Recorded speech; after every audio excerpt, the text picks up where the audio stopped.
to strap in and get ready. The leaders in NRL SuperCoach are incoming. Bringing you the ultimate insight to help you win your leagues and climb up the rankings. You're now listening to the Insight NRL Show with your hosts, Brain, Metrics, and Whisperer.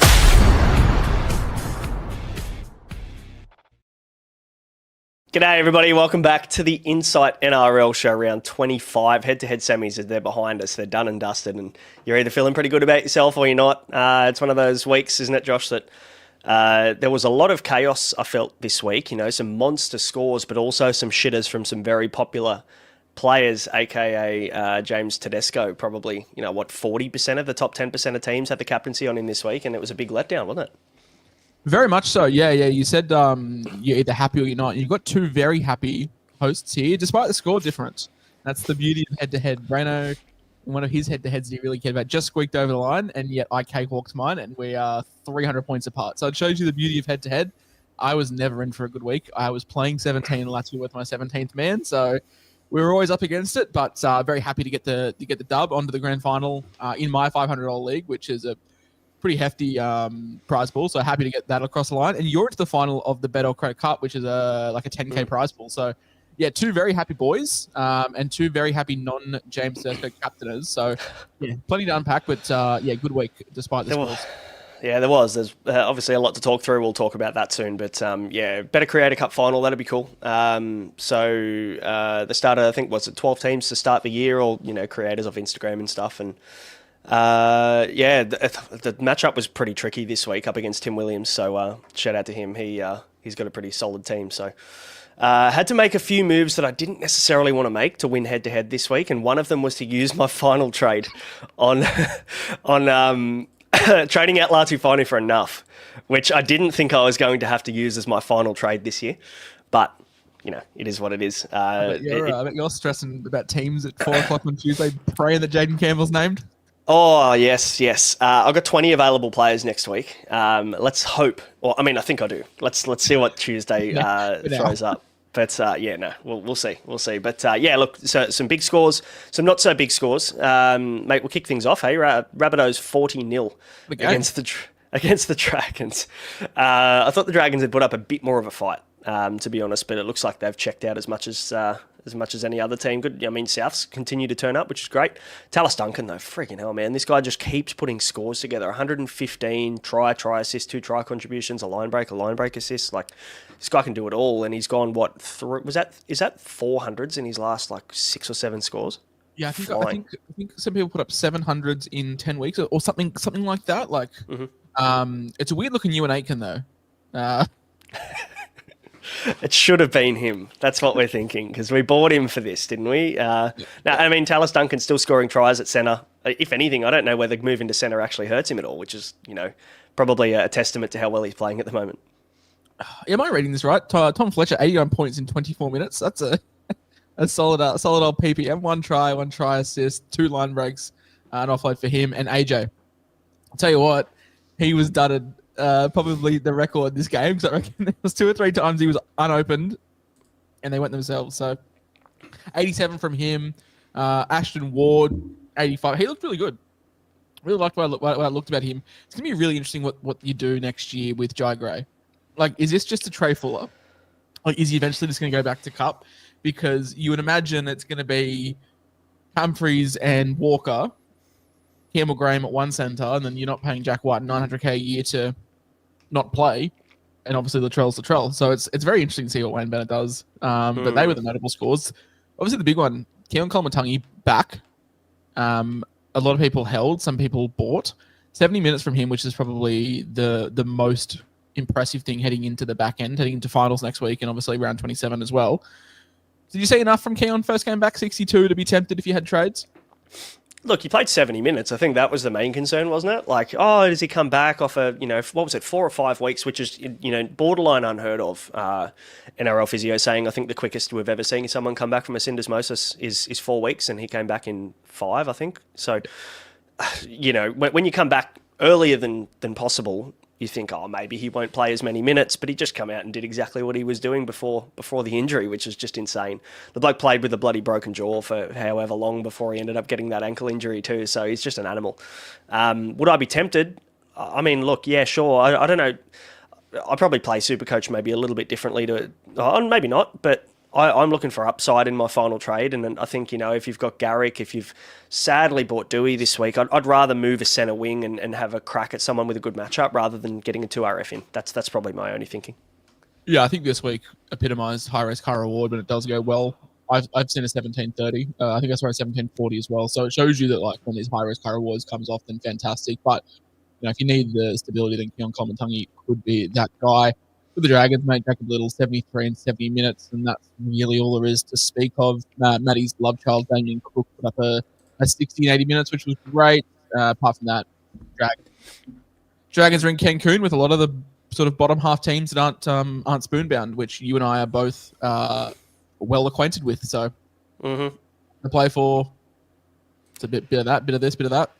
Yeah, look, I mean, the Dragons have checked out. There's nothing to play for really this year.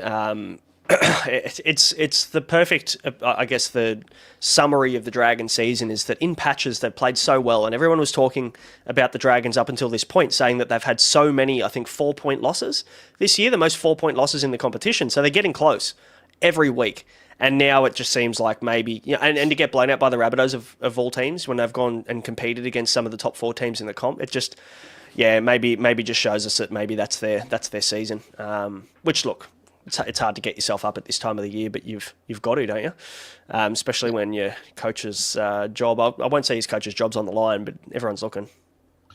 Yeah, you can't use injury. I'm okay with Dragons fans saying that their team's been battered by injuries. Use it any other week. You probably can't use it this week against South, who have comfortably had the worst injury luck all season. So, great game for the neutral. Great game to see South get up and puts the pressure back on Newcastle and the Titans. I think Rabbitohs have the bye in 27 as well. So I think Newcastle... Next week. Having a look. Yeah, next week. They've got the bye in 26, Cowboys 27. 26, yeah. So I think basically the Knights have to win. The Knights and the Titans both have to win the next 2 games for South to get the spoon. So I think this has done them wonders. Panthers 16-20 Raiders, mate. What a game. What a game. This had everything for the neutral. One at Glen Willow Stadium in Mudgee. Always good to have some rural footy. And 2, the way that ended. It was unbelievable. We'll talk about that more. But for the Panthers, mate, Case McLean, 74, 2 tries, looked unbelievable on that left centre spot. Is he like one of, I don't want to go and say most improved, but fuck, he's in the conversation about one of these guys that even probably halfway through the year was, really struggling to find his spot in this team. He got dropped after about 5 or 6 weeks. Yeah. Yeah, and defensively he was incredibly poor. That whole side just got beaten up every single week. And man, his last 6 to 8 weeks of footy have been borderline like top 5 centre in the comp type stuff. Yeah, no, absolutely. He's been absolutely awesome. Unreal. And I came up against him in a couple of head-to-heads this week. Surprisingly, didn't think he was an option, but turns out that he is. Dylan Edwards with a 72 in a game where he didn't really do anything. 1 try assist, 1 line break assist, and 7 tackle busts was all she wrote. So 72 for him, great base, and probably a game that he wants to forget as well. And the big talking point, Isaiah Yeo named to come off the bench, played 63 minutes, put up 63 points, which is what you want to see. But the big one, mate, Nathan Cleary. 1 try assist, 1 try contribution, 2 goals, 1 tackle bust. 6 weeks ago, that's 110 points. This one, only the 54. Yeah, it's... I mean, look, we've talked about his role, I guess, a fair bit, haven't we? About how he's playing, 1 off the ruck instead of 2 off the ruck, and you kind of want him to be that guy that's 2 off the ruck more often than not, because he's going to be the one that gets those try assists on the edges. But yeah, he's playing 1 off the ruck on the right and 2 off on the left, and Blaze Talangi's getting all of the love on the left, and Dylan Edwards is the one getting all the love on the right. So, did we think he was going to score better? Yeah, sure, but I don't think anybody came into this matchup against the Raiders, the number 1 team in the comp at the moment, as good as Penrith have been. No one was expecting Nathan Cleary to absolutely blow them apart in this game.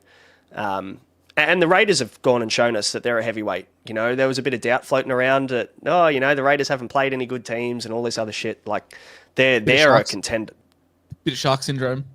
Yeah, Yeah, mate, they're a contender, these guys. Like, I think they put that to bed, that narrative that, they haven't played any good teams yet.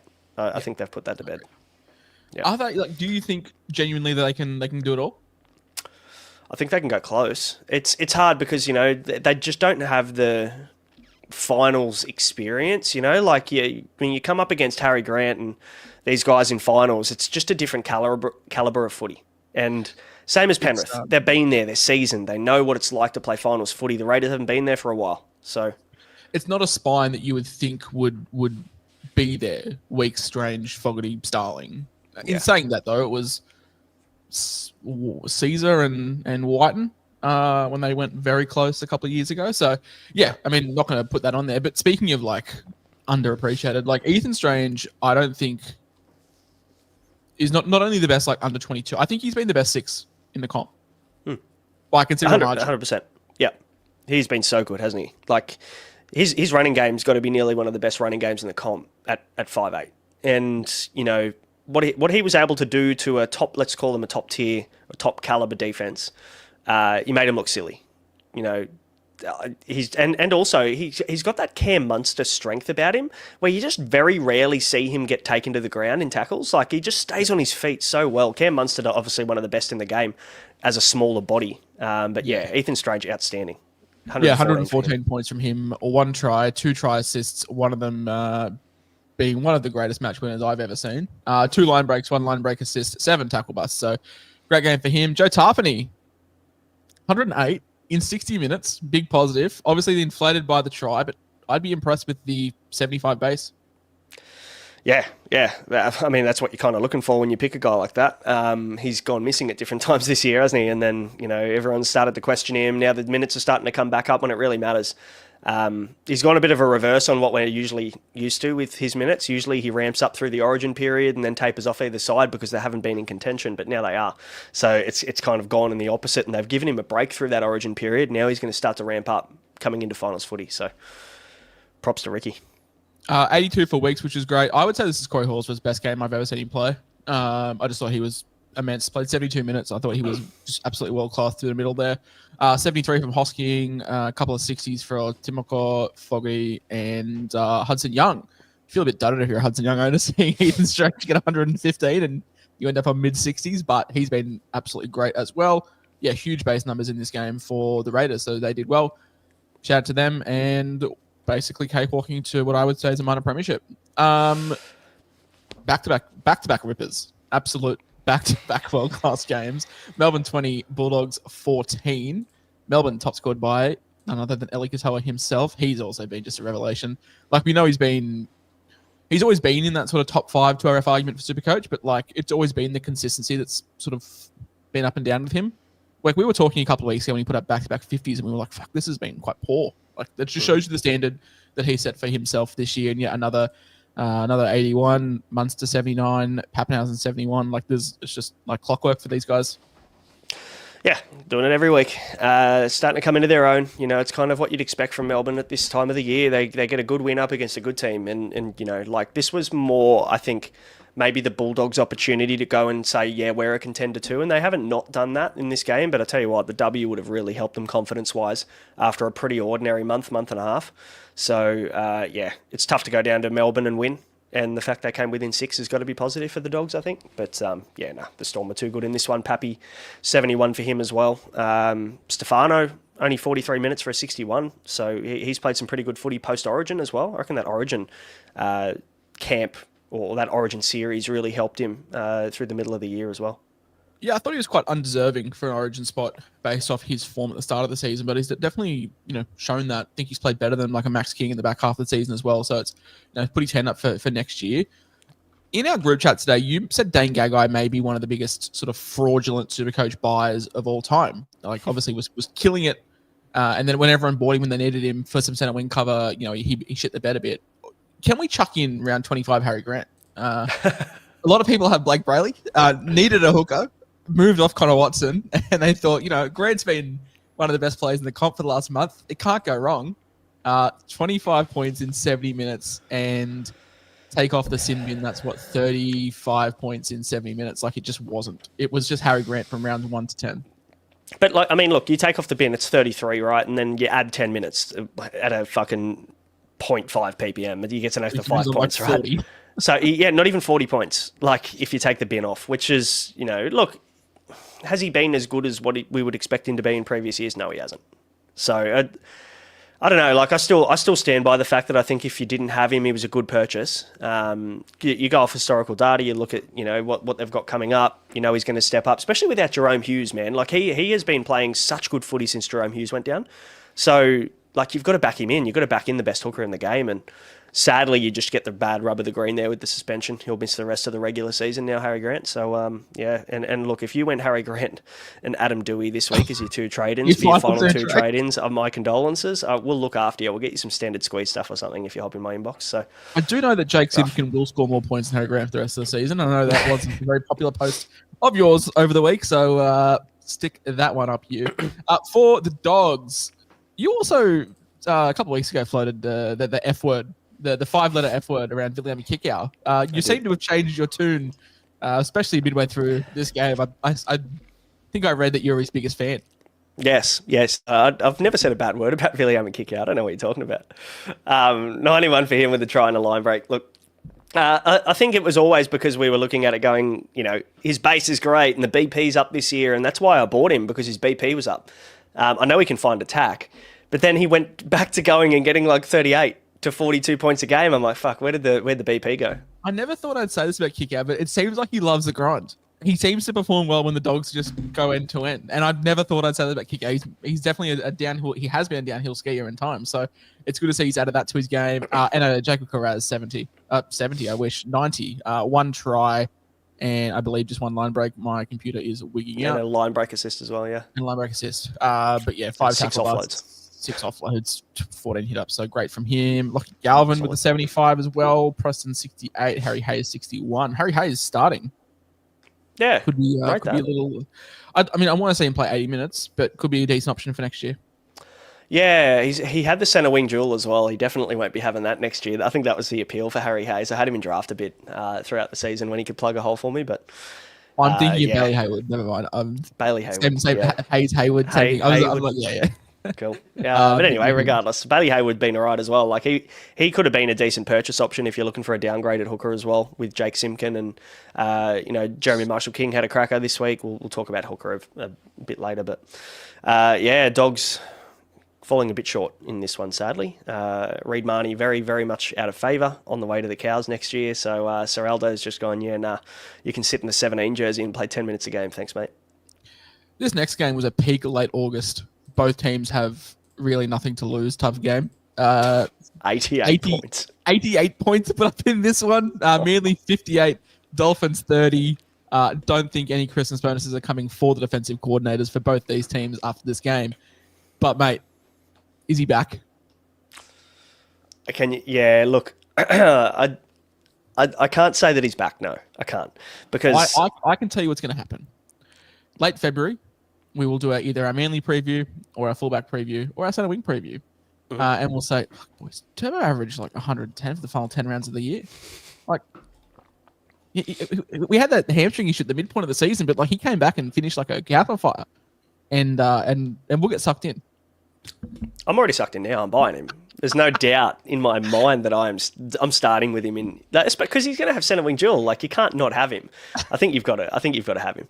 The problem is these scores now. He goes and beats up on teams the next couple of weeks. It's March basketball type of mate, and he's going to come in at like 790k. Like, that's the problem. He's going to blow his price out of the water now with these big scores at the back end of the year when it means nothing.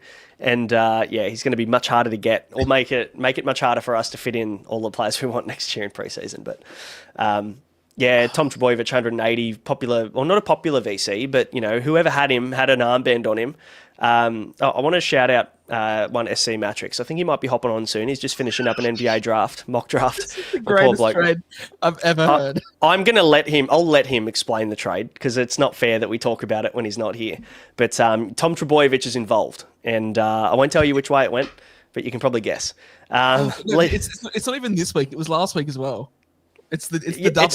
It's the trifecta of movement of players. Man. And to be fair, I told him not to do this. He asked for my opinion. I said, no, you're dumb. he's going big. And I mean, when you look at the numbers again, like fullbacks against the Dolphins last 3 weeks, right? It's like Teddy 189, Reece Walsh 155, Tom Trbojevic 180. They play the Gold Coast Titans next week. So AJ Brimson will be a must-buy next week looking at these numbers. I mean, he could put up 120 and I think I'd be pretty happy with that because Brimson never hits 100. So Turbo's also playing the Dragons next week. And Manly are playing for a top 8 spot and the Dragons are halfway to Bali. So I think they've already landed in Bali, to be honest, along with the Gold Coast Titans and the Newcastle Knights. They're all there. I'll leave the next boy to you because there's a reason you have a 1,500 score, and it's partly down to Leha Hapawadi.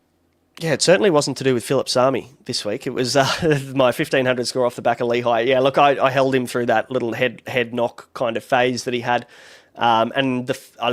You know what? I would have borderline sold him over a couple of other people if I saw that he was going to stay at fullback. But the news was he was coming back. He was going to play left wing, and I'd much rather him on the left wing. The attack's always going to be there. Yeah, the base is down a tiny bit, but it's not that bad. I'm stoked I held. Obviously, they've got a really nice schedule through the head-to-head finals period. So this was the reason why you wanted to have him for scores like this. Fucking 2 tries, 2 try assists, 1 try contribution, 4 line breaks, 5 offloads, 8 tackle busts, and 17 runs. Like he was just in absolutely everything. Reach out if you lost your head-to-head by anything less than 50 points and your opponent had Luke Brooks. Feel for you because this was the Luke Brooks generational game. 107 points, 2 tries, 1 try assist, 5 try contributions.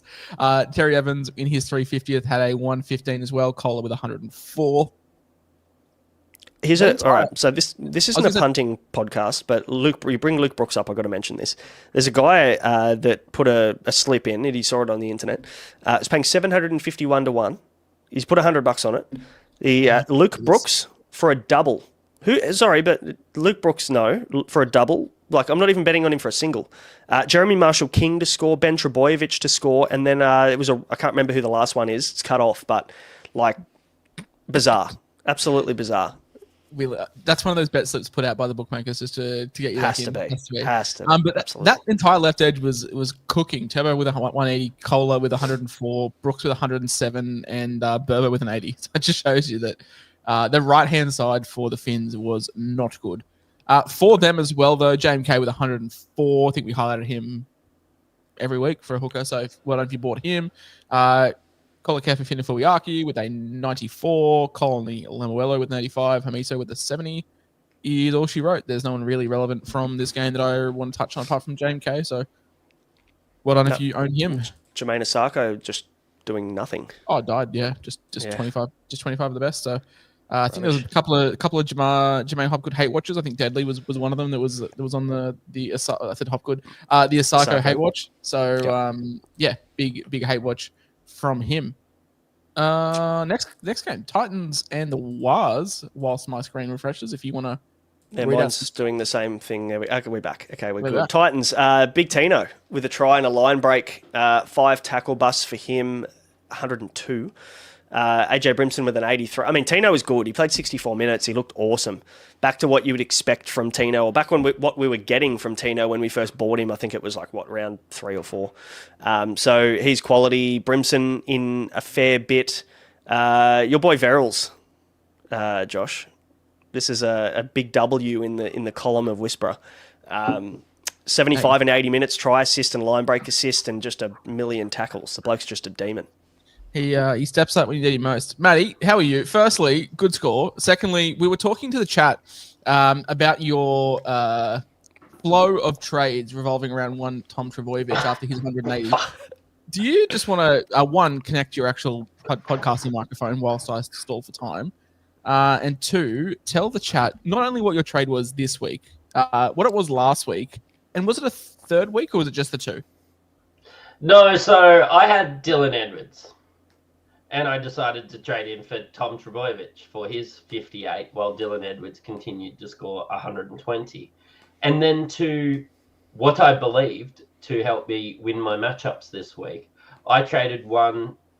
Oh, Tom Trbojevic had just scored shit all fucking year, thanks. And then I thought, I'm not losing. I am honestly not losing my head-to-head on 15 on like a 58 from Turbo. And I traded in James Tedesco, vice captained him, and lost my head-to-head.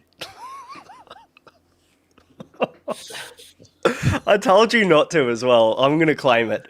Like, oh no, I need to match him. It just makes sense, doesn't it? I'm like, fuck, I don't like if you have Turbo, I don't know whether you can trade him.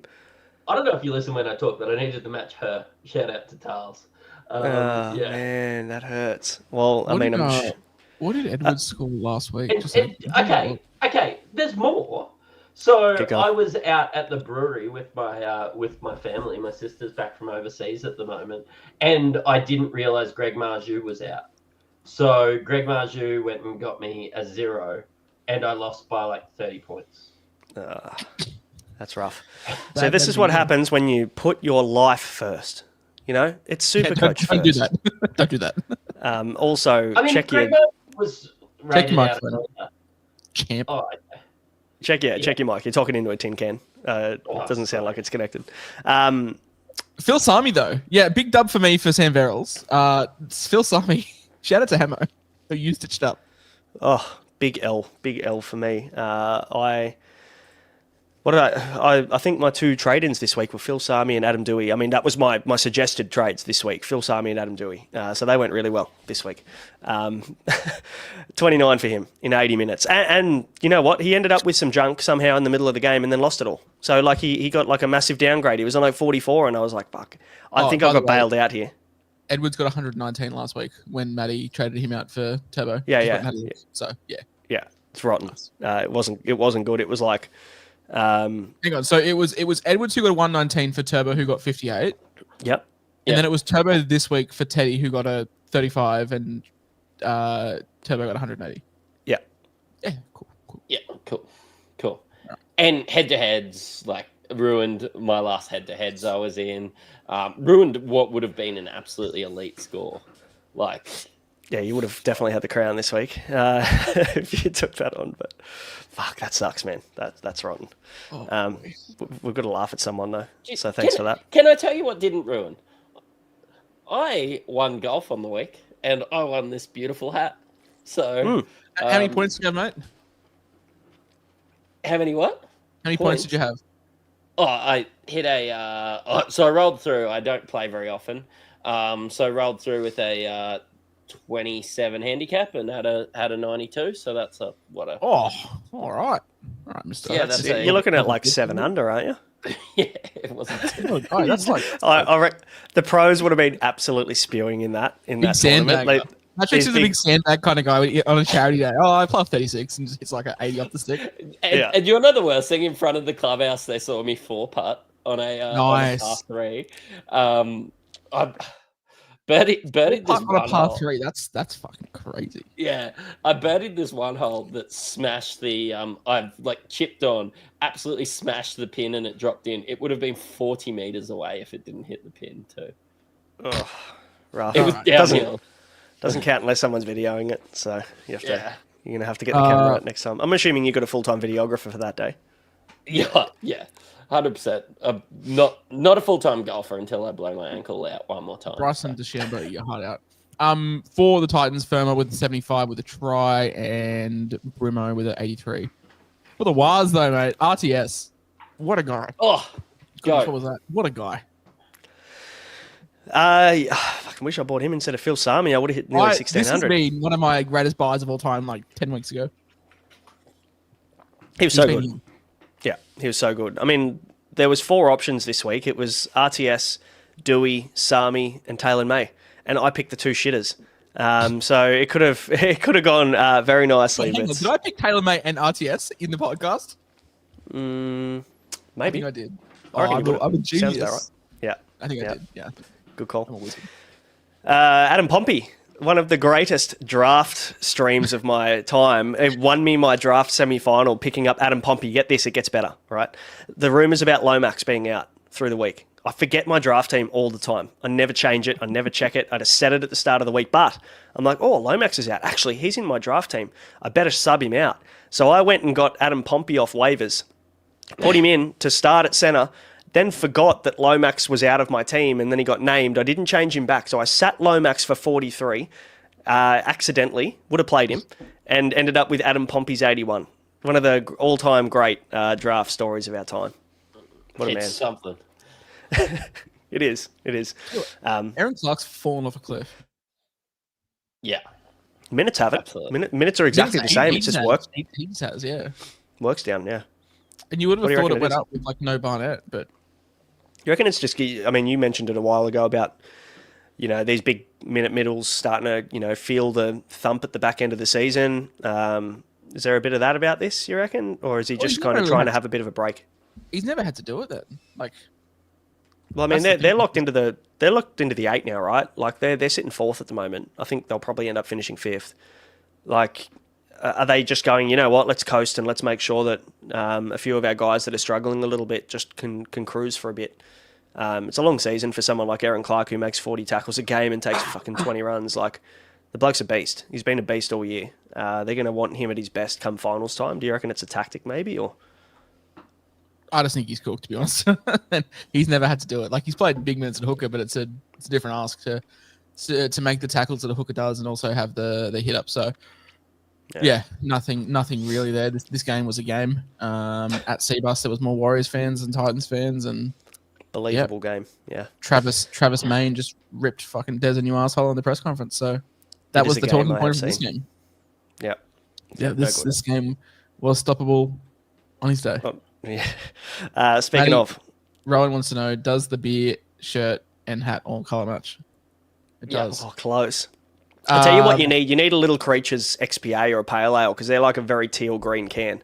That's what you should be going. Yeah, Bolter could go there. It's too much of a white can though to match. Like, the Little Creatures ones, they're actually like the full can is like teal green. Should have thought about this. Anyway, I thought you were better than that. As a Tigers fan, this next game gave me a little bit of life. Parramatta 30, Roosters 10. Big ups to $1.5 million sent to Dylan Brown. That's a thing. And Prop Good also a thing. He's been good since moved to Prop. But yeah, this game was a top scored by Hopgood with a 70. And that's it.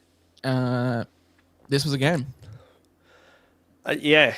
Josh Adokar, 2 tries for a 56 is the most Josh Adokar thing you'll ever see.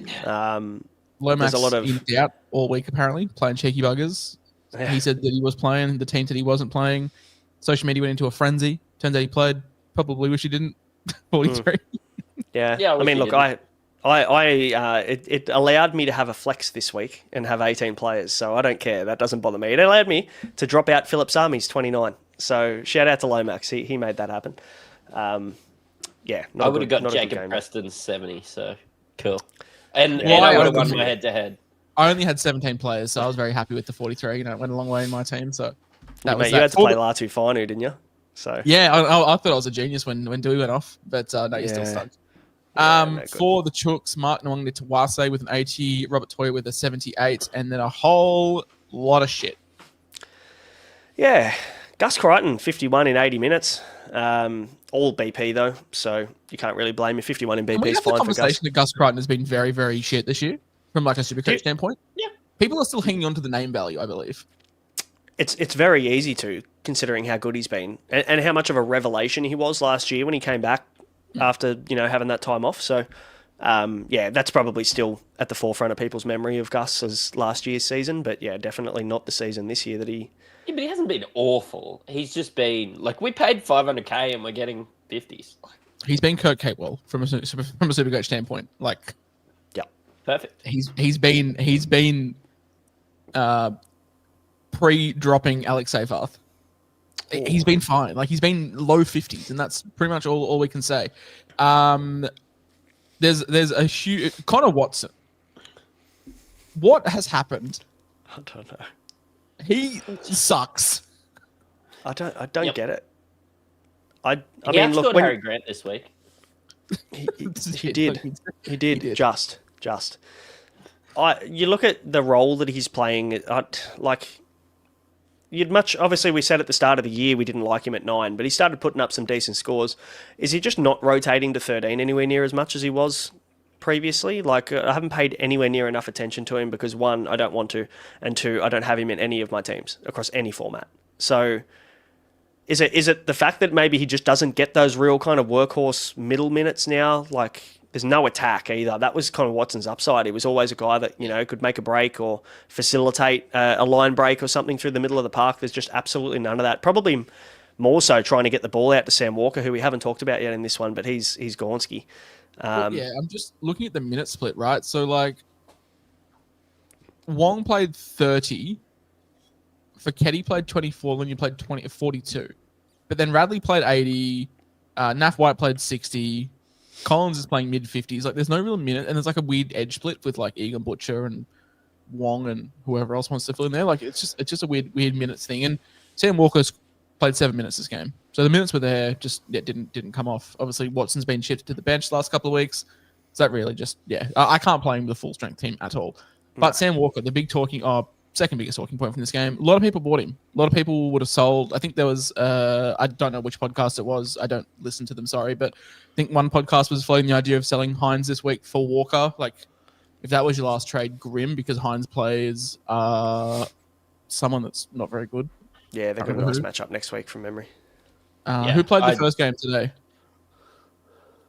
First game today was the Knights. Yeah, Nico plays the Knights, so. Are they at Shark Park? Yeah. Oh, Yeah, that's tough. Rough. But yeah, Sam Walker gone this week and gone next week. That was a bad head knock. Hopefully he's all right. Like, that was a bad head knock. Like, could barely get up off the ground. So, yeah, definitely some time on the sideline for him. Which means what would that mean for the halves? Do you reckon Sandon Smith comes back from the dead? I've heard that, as per sources. I had a couple of Roosters people reach out and say, like, worth picking up Sandon Smith in your draft, by the way. Apparently got pulled from Cup, so. Okay, yeah, cool. I've still got him rotten on my bench, so that gives me an extra number next classic? week. Yep. Get him in. Yep. You just pray for that generational Anzac Day game when he got like I needed like a 90. Every time I played him this year, he's done good for me. He's one of the only players I think this year that I haven't really screwed up his start sit. Everybody else can get in the bin, but he's been good. So maybe it's an omen head-to-head grand finals. I just thought you were going to say everyone else can eat a dick, but no, not that aggressive. Just the bin's fine. But yeah, that is the Roosters Eels. No. I said. Oh, you want to talk about Tedesco? I said Sam Walker was the second biggest talking point. What about the fraud that put up a try contribution, and scored 40 points for a supposed work rate fullback? Only 13 runs. I think they said at the start of the game for Teddy he had like 35 metres gained after like 30 minutes. Like, that's how much they shut him down. He just couldn't get into the game at all. Grim numbers from Teddy in a very favourable matchup. You'd look at this and in a very important game when people needed him most. Yeah. I'm thankful that I didn't go and try and VC early. I wanted to try and VC as late as possible this week because I knew that I had Brayley at hooker and that I could use him as my loop. So that played out beautifully. Otherwise, I probably would have just VC'd Cleary early in the week, I think, if I was trying to replace a hooker. But got the VC on Teddy, thankfully, and could kind of watch with plenty of safety and then just take a swing on Walsh that I was always going to captain this week anyway. So tough for Teddy owners. But that's kind of like, I don't know, tactically sometimes I think if you can VC with minimal risk, if you don't have a shit AE, if you can VC the most popular captain in the week, it gives you like a really nice kind of free look at something that's quite low risk. So might be trying to do that again next week. I haven't looked at the schedule, but that might be the play. Agreed. Next game. This was a game. Knights 12-46 for the mighty Brisbane Broncos. My favourite team. Second favourite team. Own way too many Broncos assets. Matty, Reece Walsh is the best player in the league. I've been telling you this. I've been saying it as well. I mean, I'm on your side. I defend him. He's unreal. He's absolutely unreal. And again, that all the creativity coming from him, like,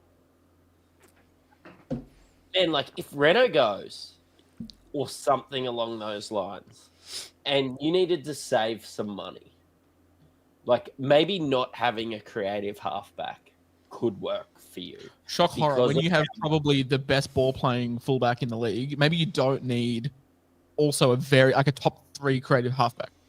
Yeah. Maybe you just need Josh Rogers, as we can see from Supercoach, which is a great measure, as we do know that Walsh averages 99 with Josh Rogers in the side. Absolutely, and that could be the best deep dive of my career. But look, and like Ben Hunt didn't overplay his hand. Like Billy doesn't overplay his hand. They get it to Reece Walsh in great situations. And look, it's been fruitful since Reno's gone down. And honestly, the second Reno ever gets injured, I'm going to be buying Reece Walsh. Like, he's going to touch, what, 900K this year? I'm trying to think who's better. Gutho goal kicking without Moses, or just Walsh without Reynolds, because it's immovable object versus unstoppable force. They were both elite. But yeah, Walsh was the difference maker for a lot of people this week that had Turbo as well. I was in a very tight predicament in my main head-to-head that I really cared about. I had to chase 110 points with Carrigan and Haas, and with Carrigan and Walsh as uniques. I just end up saying to myself, if Walsh goes ballistic and I don't have the C on him, I still win my head-to-head. And if Walsh goes ballistic, I have the C on him. Of course, I win. I end up pussying out and taking the captaincy on Haas, which he gets 100. I'm not complaining, but Walsh was just he was on today. He was so good. 1 try, 2 try assists, only 3 goals, 2 line breaks, 4 line break assists, and offload 12 tackle busts. He's a freak. He's an absolute freak. Unbelievable. The problem with Walsh is obviously, like, people say, I don't know, people hate him because he's Reece Walsh, but they're like, oh, I wouldn't have him at my club. His lows are just too low. Bullshit. Like, the highs that he has is better than anyone in the game. That includes Cleary. And also, Walsh at his best is by far and away the best player in the comp. But also, I think when you talk about, his lows are terrible, but his lows are also held to the standard of that people put on him. Like, he is that good that a low for him is, a couple of errors or whatever. Like, talk to me about fucking Dylan Edwards the other night. Had probably a generational stinker. 3 real bad errors, crucial missed tackles. Like, that missed tackle on the, I can't remember which try it was, but it just went straight through, buckled his legs, just went straight through him at the end there. Like, the Ethan Strange try to win the game. Like, I don't understand how, no one's talking about that, but as soon as Reece Walsh puts 1 step out of line, he's rocks or diamonds. Could you imagine if Walsh got stood up the way that Gutho got stood up? Yeah, be all over social media for fucking 6 weeks. Look, I have a very soft spot for Reece Walsh. Like, he is probably my favourite player in the comp, just even outside of Supercoach, so I probably am quite biased towards him, but I just think he is so unfairly treated. It's just that explosive... That explosive speed, man. Like, there is no one as fast as him across 10 meters. No one. There was the one play where he got the ball 3 out off the ruck, nothing was happening. Hits a right foot, hits a left foot, and is gone. And then stands up the fullback. Like, he's cooked. It's unbelievable. The amount of times that he can, it's a normal like 3-on-3 situation, and he can turn it into a 3-on-2 within like a split second of just getting on the outside of his man, drawing in the outside man. Like, it's just insane how well he does that. But also, they play the Cowboys next week as well, by the way. Before we move off Reece Walsh, I'm seeing a lot of people blame their head-to-head losses on Walsh, saying he cost me so many points. It was 5 points. The pass off to Kobe, it's 5 points. Oh yeah. It's nothing great. The difference between a line break assist and a try assist and a line break assist and a try is 5 points. It's not that big of a deal. No, it's not. I mean, look, if you lost by 4 points, you'd be shattered. But I mean, if you might have had a multi for a Reece Walsh double and Broncos 13 plus like me, that was not great. But anyway, did I tell you I won golf? So you did, mate. You did. What do you think about this Broncos number 7? I think you could do good things at the Dragons. I think he could lead the league for 4 years in a row for try assists at the Dragons. Yeah, look, I mean, he looks sprightly out there. He does not look like a man that's played 350 games. He does not look like Daly Cherry Evans. Whenever you have to use the word sprightly to describe someone, it makes them sound 70 years old. Yeah, so I rate that. That's good from you. Best head in the league. He just keeps being, I reckon he has been for the past 2 months. Tony Staggs, unreal. Payne Haas, 99. Everyone in the comments. So I captained Haas and owned Carrigan. You should have seen a group chat when I saw Pat Carrigan send Payne Haas over untouched. It was a thing of beauty. I saw a lot of Jordan Karapani being sat on benches with the news of Dane Gagai to fullback. Grim. Sorry. 98 points for Karapani, 97 points for Dean Mariner, 82 points for Jordan Ricky, 76 points for Shibasaki, 74 points for Carrigan, and Billy Walters also put up a 60-point game. So shout out to him, and that is the extent of that. Karapani was a nice little hold for a lot of people. I think they would have, probably not had trades to move him on, and he wasn't at the price where you felt like you needed to or could get him to a gun. So, like, that's going to fall into your lap beautifully. Even who do they play next week? That could end up being quite nice. I'll quickly Doesn't matter when you're the best team in the comp. Broncos play the Cowboys next week. So Reece Walsh, Karapani will definitely be a play. I was going to say Robert Darby's out there. He's long gone. Who's on the right wing now? Valamay. Valamay. Yeah, Valamay. Valamay, yeah. Which, again, is not as good of a matchup as Rob Darby, but, still pretty good. You'll still be playing him next week. And that's all the games we're covering for this week, guys. So hopefully you had a great episode. Hopefully won your head-to-heads. We'll see you next week. Fuck, I wish. This was a Cancun game. This was a pure. I know that we were like a mathematical chance, but like this was just a pure Cancun game. What hurts me the most about this loss is that we should have we just went to sleep. Oh, we're up by 12. Of course we should. But also the jersey. How can you lose in that jersey? At 4 p.m. at Leichhardt in the fucking 2005 jersey. We're celebrating 20 years since we won the Jerome Luai scores. We got up by 12 with like 10 minutes to go. Stephen Crichton was there and with Jerome Luai's kids in Tigers jerseys and shit. Like it was the stage was set and we shit the bed. So I had my graphic ready for the Tigers win. Once I went over, I had to swiftly delete that one. We just shit the bed. I mean, we lost Latu at the last 10 minutes. We didn't have Dewey for the entire game. Like, it's whatever. Like, yeah, I guess we were a mathematical chance of making the 8. I really don't give a fuck. Like, we didn't get the spoon this year. We had more wins than last year. It's a good season. Tell me it's not the try of the year. I don't think anyone comes close. Like, do you think it's the nostalgic flick pass though that everyone's so excited about? It's the Batman flick pass for me. Very nice to watch. Very nice to watch. Yeah. We'll talk SuperCoach. Taylor May, 125, 2 tries, try contribution, 3 line breaks, line break assist, 11 tackle busts, 13 runs. This guy was on one.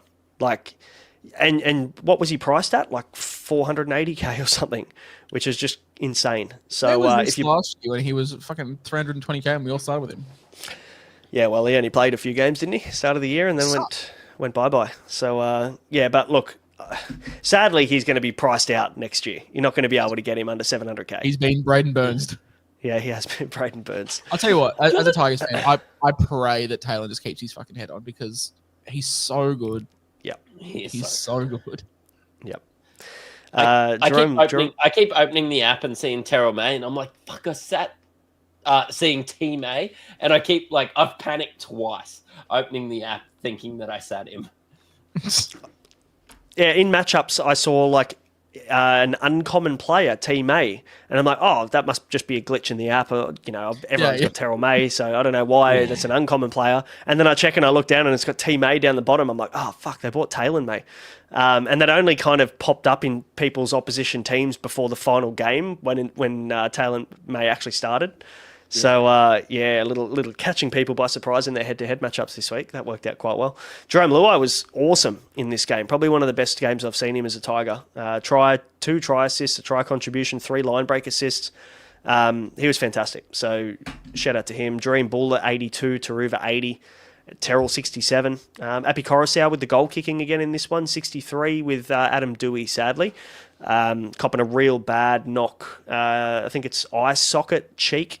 There's a pretty bad fracture by the sounds of things as per NRL physio. So we'll be without Dewey, I would say, next week and the week after. So if you bought him this week, you didn't get on the right side of that one, sadly. He was the most brought-in guy too. It made sense too. It's just brutal. Fantasy, which I actually care about because I'm 500th, but wheels down. Fox got Drinkwater. Yes. Hate that guy even more. He does it again. Getting away with. You've just recently, and we'll talk about this soon, Josh, but you've just recently watched season 5 Breaking Bad, right? Because you haven't watched, and the meme that you use a lot of he can't keep getting away with it. I got like a giggle. I saw it in the flesh. Yeah, that's just Scotty Drinkwater for you, isn't it? Just every week. Yeah, I mean, like I can tolerate it to an extent when he fucks my SuperCoach, but like he fucked my SuperCoach and my team. Yeah. At the same time, no lube. Not great. 100 points from him. 2 try assists, 1 try contribution, 5 goals. Sorry, when did he turn into fucking Hasmal Masri as well with the T? He kicked some good goals from his bad side too, from the left wing. Turned to Daryl Halligan. Like, bullshit. One line break assist, Sammy Valame with the 96, Braden Burns 92, whatever. Is this the greatest 40-point game you've ever seen from Tom Dearden? He actually looked like the greatest 40-pointer game I've ever seen. Yeah, if you asked me what he scored watching the game but not following the scores, I would have said probably like late 60s, early 70s, like as a guess with just watching the game. So this was a surprise to see a 40. And I'm not upset about it because shout out to Mr. Callio, one of our long-time subscribers of Insight. I was playing him in a head-to-head matchup and he bought... here he is. I didn't even see that comment pop up. That Drinkwater surge 1 year head-to-head. Yeah, it did. And he bought Adam Dewey as a bit of a last-ditch effort to try and get that win. So, yeah, that's just stiff. That's very unlucky. And my Jeremiah Nanai, uncommon, come into play here. 68. He was on 44 after about 4 minutes, finished on 68. So that's typical Nanai areas. He did absolutely sweet FA for about 75 minutes there. So shout out to him. Hey, it's like in golf, Matty. Don't need to paint pictures. All that matters at the end of the day is a number. Get it in the hole. Yeah. No one needs to know that you're 4-putt. No one needs to know that Nanai scored 20 points in 75 minutes. It's just how it finished. Yeah, but the 4-putt, everybody from the smokers area at the golf club were watching from the balcony right in. Yeah, but did they win? Did they win? Sorry. Did they win? C grade net champion? I don't think so. Not. That's the week. Yeah, are we going to talk about... So, for anyone that's not out... So, I binged watched Breaking Bad seasons 1 to 4 across 2 days. Back in February. And I watched 2 episodes of season 5 and my little ADHD brain kicked in and I was like, I'm done. So, I finally... Because I bought a Stan account, right? Because I had to get Stan to watch the fucking EPL because I needed to buy a Stan account. I saw that they had it and I was like, now might be the time to watch it. So, for anyone that has watched Breaking Bad, I am currently... midway through episode 14 of season 5, which is the Aussie Mandius, which Braino tells me is the greatest episode of all time, apparently. Yeah. You've watched it, Matty, haven't you? The full season, full series? I think you haven't. No. Rough. No. Okay, you're going to have to. Mick, so to give you some context, Mick, when we went away, we do the yearly Gold Coast trip. When was it? 2 years ago. And it was me, Mick from AFL, and Matty. And we sat down for about 2.5 hours with a case of beer and just watched the WWE because Matrix never watched the wrestling when he was a kid. So we're like, no, we're going to teach you. Yeah, we're going to teach you. So we put on like old school attitude era WWE. I was not into it. I was just looking at shit on my phone. I'm like... Me and Mick are like watching all the intros and shit like we were 12 years old again. It was the fucking best. But no, yeah, Breaking Bad, what a show. Probably, I reckon if I had to say, like, rank my favourite shows, Breaking Bad's number 1. I think it's probably the greatest show ever. But you said after I need to watch Better Call Saul. You reckon that's better? Oh, no, I haven't. I've barely watched Better Call Saul. But people say that if you think Breaking Bad's good, there's a chance that you'll like Better Call Saul more. What's the one with Tom Hardy in it? Is it Moblander or something? Tom Hardy Mobland. Apparently that's a good show. It's got 1 season, so I have to try and find that. Did you introduce Matrix to Santana Marella? If you introduce Matty to Santana Marella, I reckon he would become an NRL convert, a WWE convert. Big Cobra guy. But yeah, that's my week. So I'm gonna go. Probably bathe after this and then watch the rest, probably the last 3 episodes and not sleep and definitely work from home tomorrow. Rate that. I've got the whole week off next week as well, by the way. So yeah, you're an idiot. You should have taken it off the week after. No. You should have had Friday off and then taken 5 more days. So the one thing that you'll realize when you've got kids is that you have to, if you're going anywhere and you want them to be healthy, you have to have them out of daycare for a week before you go. Because Yeah. We're traveling overseas for a week. We've got a wedding overseas. So wait, you're going the week after 2K opens? Oh, you're cooked. I know, shithouse timing. I did ask the guy to move his wedding to a different day because it's a week earlier. He said no, sadly. So I've just got to put up with it. I'll take my PlayStation over. I'm sure the missus will be stoked. You're going to come back, and we're all going to be like fucking. Yeah, you're going to be legends. Yeah, you're going to be legends. Like If it makes you feel any better, I won't be. Yeah, Matty will still be fucking 76 overall, just grinding away in my career. Yeah, yeah, that'd be fun. But yeah, 2K comes out end of the week next week, Friday night? No, late Friday night or 2 a.m. Saturday morning or some shit. Bad day to be the Inside Twitch account. Just a FYI, just a sneaky preview. Bad day to be the Inside Twitch account. Yeah, it'll be fun. We'll be playing a fair bit, I would naturally assume. But anyway, that is NRL SuperCoach for the week. Yeah, I mean, look, I will be in the lead up. Just not when it matters. 2-week ban, Braino type of areas. Yeah, sadly, giving myself a 1 week ban going away on holidays. So you're a sleaze. You got to pay someone to play on your account for the week. I guarantee it. Nah, I can't. No, because I don't want to get banned again. Last time I did that, I got banned, and my fucking rep got reset from like starter 4 all the way back down to rookie 1, and I'm like, nah, fuck this game, I'm done. So shout out to that guy that I won't be paying ever again to grind my account. That'll do us, hey. Big apparently. I'm refreshing every couple of minutes. Nothing at the moment, but hopefully people out there won their head-to-head semi-finals. You're into grand finals next week. If your league has half a clue on how to get it set up, you won't be doing finals in round 27 because that's just torture. So yeah, hopefully round 26 head-to-head finals next week. 2 more weeks for those of you in the running for a decent rank finish as well. So you'll probably we'll be back on Wednesday as we always are for the live show. We'll preview the week ahead. There's some pretty nice matchups we'll be targeting next week. You got a washing basket there, Matrix, in the background. Oh yeah, Rowan wanting to head-to-head, but did you say Rowan's team? You're like 16-50 or some shit. Holy shit! Yeah, right. Nice. How good's that? I think. What's his name on X? I can't remember. I saw 1700 though. 1740 is the biggest I've seen, which is fucking insane. That's big, massive scores. Yeah, he had Turbo, Lehigh, Walsh, Drinky, the all Keno, the big ones. Pass, all the guys. Didn't have Harry Grant. Yeah. Well, no one will for the rest of the year, sadly. But anyway, that'll do us, guys. Thanks for tuning in. We'll be back Wednesday for the live preview for round 26 head-to-head grand finals coming up real quick. So, we'll be doing a fair bit of head-to-head based conversation over the next week. Tune in for that. Tuesday Q&A for subscribers leading into the final round of the year. Plenty happening over on the other sports as well. So keep an eye out for all the NBA and the EPL, NFL content. There's tons happening. NBA SuperCoach, I reckon, is pretty close as well. So, there's plenty happening in Insight. So keep an eye out for the other videos, guys, and we'll see you on Wednesday for the live preview for round 26. See ya. Cheerio.